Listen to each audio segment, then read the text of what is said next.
নমস্কার বন্ধুরা, Shilpi's tasty food রেসিপিতে সবাইকে স্বাগত। আজকে আমি বেগুন দিয়ে ছোটো মাছের একটি দারুণ টেস্টি রেসিপি আপনাদের সাথে শেয়ার করছি। কোনো রকম ঝামেলা ছাড়াই আপনারা এই রেসিপিটি বানিয়ে নিতে পারেন, আর খেতেও অসাধারণ হয়ে থাকে। তো চলুন দেখে নেই আজকে আমার এই রেসিপিটা। তার জন্য আমি এখানে দুটো বেগুন নিয়েছি। বেগুনগুলোকে এরকম ছোটো ছোটো পিস করে কেটে নিচ্ছি।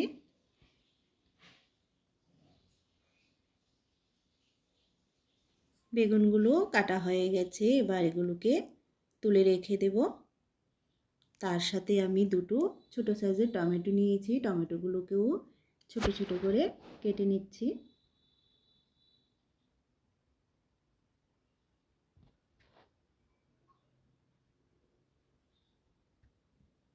টমেটোগুলো সাইডে রেখে দিয়ে একটা প্লেট নিয়ে নিলাম, তার মধ্যে বেগুন আর টমেটোগুলোকে ধুয়ে দিয়ে দিলাম।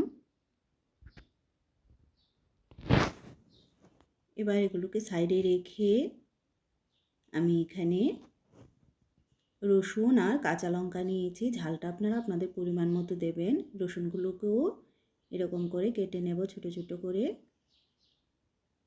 কোনো রকম ঝামেলা ছাড়া এই রেসিপিটা যে কোনো কেউ বানিয়ে নিতে পারেন। যারা ব্যাচেলার আছেন তারাও এই রেসিপিটা খুব সহজে বানিয়ে নিতে পারেন, আর খেতেও অত্যন্ত সুস্বাদু হয়ে থাকে। একবার আমার মতো করে রেসিপিটা ট্রাই করে দেখবেন। আশা করি আমার আজকের রেসিপিটা আপনাদের কাছে খুবই ভালো লাগবে। এভাবে করে রসুন আর কাঁচা লঙ্কাটাকেও কেটে নিয়েছি। এবার এগুলোকে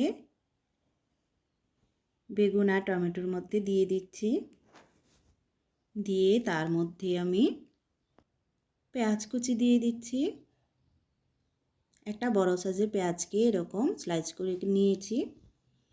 তার মধ্যে দিয়ে দেব পরিমাণ মতো নুন, দিয়ে দিচ্ছি এখানে হলুদ গুঁড়ো, আর দিয়ে দিচ্ছি কালারের জন্য 1 চামচ কাশ্মীরি লাল লঙ্কার গুঁড়ো, দিয়ে দিচ্ছি এখানে সর্ষের তেল।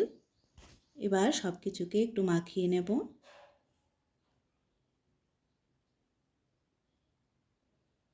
সব কিছুকে মাখিয়ে নিলাম।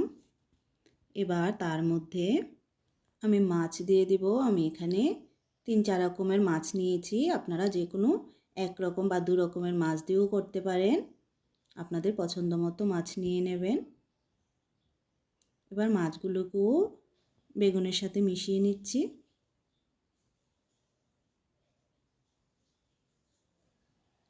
সব কিছুকে ভালো করে মেশানো হয়ে গেছে। এবার আমি চুলায় কড়াই বসিয়ে কড়াইটাকে গরম করে নিলাম। তার মধ্যে সামান্য সর্ষের তেল দিয়ে দিচ্ছি। তেলটা গরম হয়ে গেলে তার মধ্যে বেগুন আর মাছের মেশানোগুলো দিয়ে দিলাম।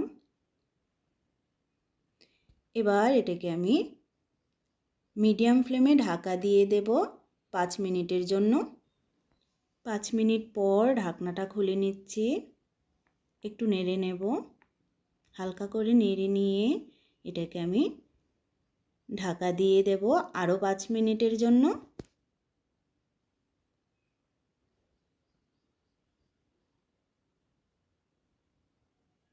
ঢাকনাটাকে খুলে নিচ্ছি।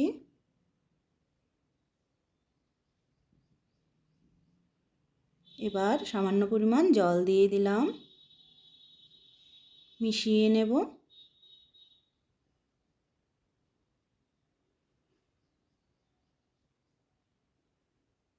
হালকা করে মিশিয়ে নিতে হবে, না হলে মাছগুলো ভেঙে যেতে পারে।